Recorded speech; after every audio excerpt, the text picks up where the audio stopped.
Welcome back to Proxy Hammer, everybody, and today we're going to be talking about the Craftworld Eldar Crimson Hunter, and we're going to be discussing whether or not it's worth taking. So, 9th edition came out a while ago now, and one of the things that I honestly wasn't that impressed with was actually the Crimson Hunter. So, let's talk about maybe how we can make it viable, because I like the model, but unfortunately it just doesn't really stand out to me as something that's going to be that effective in a majority of games.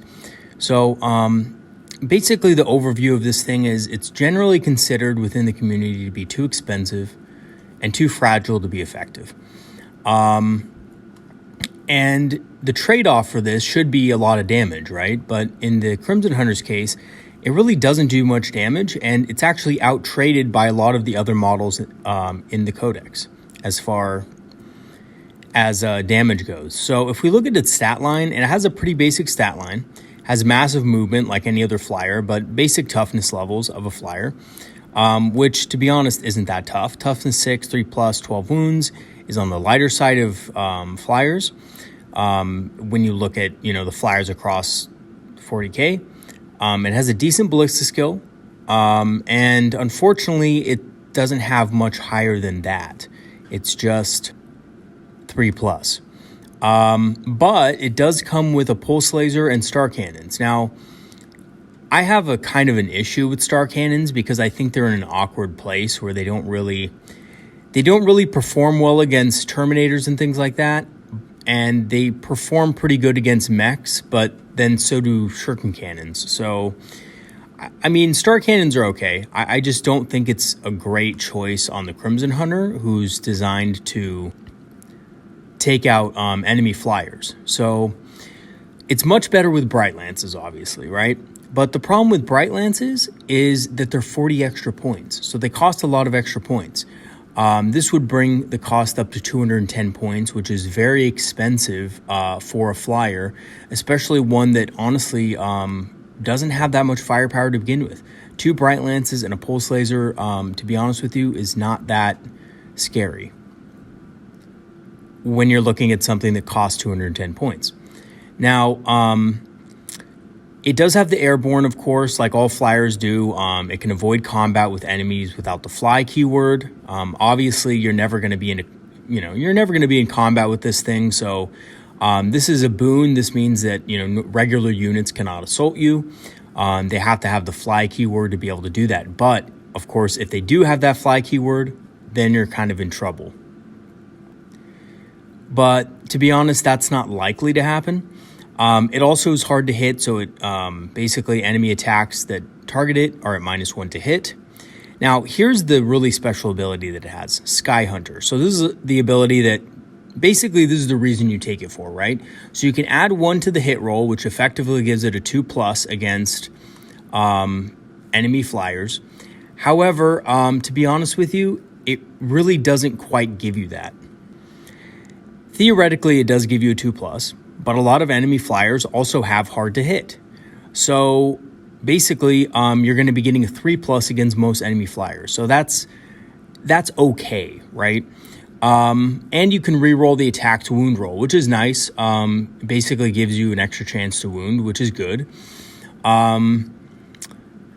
So yeah, and this is the preferred prey of the Crimson Hunter is enemy flyers. And then lastly, it has supersonic. So this just means that it needs to pivot 90 degrees before it can move. And it has to move straight forward. So, and it cannot pivot again after the initial pivot. This is just kind of a detriment, makes it harder for flyers to maneuver on the battlefield. And if you're not careful, can put yourself in some bad situations. So you just have to be careful with movement. And you have to keep in mind this rule when you move.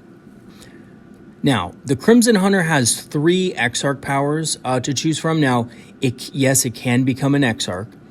And when it becomes an Exarch, basically what happens is makes the model a little bit tougher and harder to kill with swooping evasion. So this is for swooping evasion.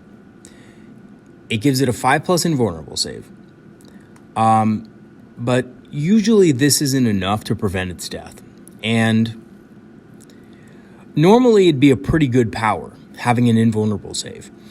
But typically, if somebody is going after your flyer, the 5+ invulnerable save just isn't really going to help that much.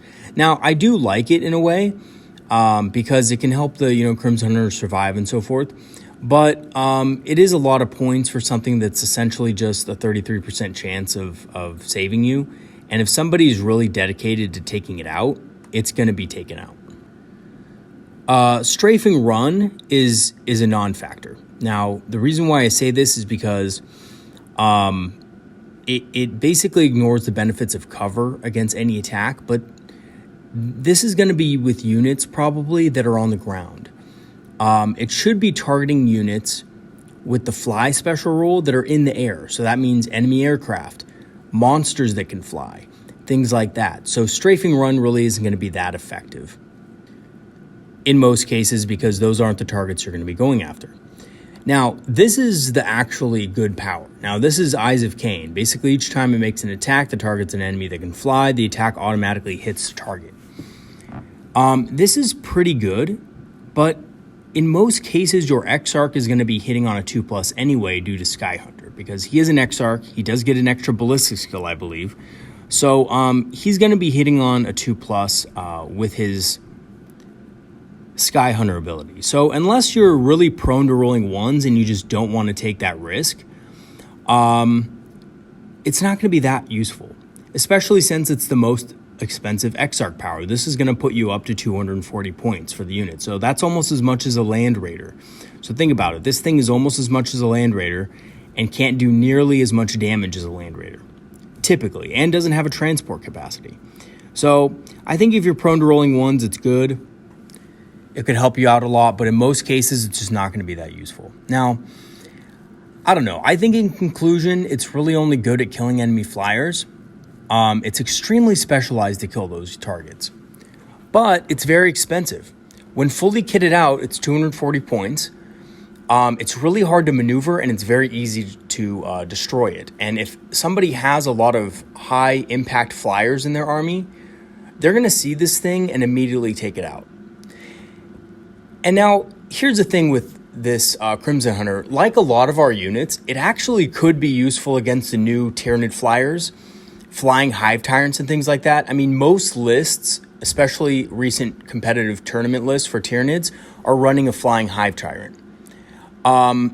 So if they don't kill it first, then they miss their 4+ invul saves. This could be really good. This thing can actually take out half of a Hive Tyrant, basically, in one turn. And if you roll lucky enough and maybe use a command reroll, possibly you could actually take out a Hive Tyrant in a single turn if he's unlucky. So this is the plus side of this, is that on the higher end, a Crimson Hunter can take out something like a Hive Tyrant in one turn because it's auto hitting and it's rerolling all of its wounds against flyers. However, in my opinion, in general, if you're going to take a flyer, take the Hemlock Wraithfighter. I think it's a much better option in general. And here's the other thing is that, the Crimson Hunter is good against a certain target, but it's also 240 points, and that's extremely expensive. For 240 points, you can have almost double the firepower on the ground. So to give you an example, you can have pretty much almost well, not two quite, but, for 320 points versus 240, so that's, 80 more points, you can have 2 Fire Prisms who can benefit from the linked fire ability and ignore the invul saves of Hive Tyrant. So I just think you're not getting a lot of bang for your buck with this thing. I think it's great against certain targets, but then again, once those targets are down, this thing pretty much will have nothing to do in the game. And that's why I really think this thing falls out because, after a while, after the first couple turns, when those targets are destroyed, you're not really going to be able to do much with it. So, in general, I think it's decent against certain targets, but it's very, very specialized, almost to a fault. All right, everybody. If you have any comments, leave them below. If you disagree with something that I said in the video about, the way you can use the Crimson, Hunter, please let me know. I'm always open to new ideas and new tactics. If you guys have one, please leave it in the comments. Or if you guys use the Crimson Hunter and have had success with it, please let me know. I'd love to know more. All right, that's it for today, everybody. Hope you guys learned something. I will see you guys next time. And have a good one. Peace out. And as always, thank you for continuing to watch. I have a couple more videos coming up. One overviewing the Eldar Phoenix Lords. See you next time, everybody.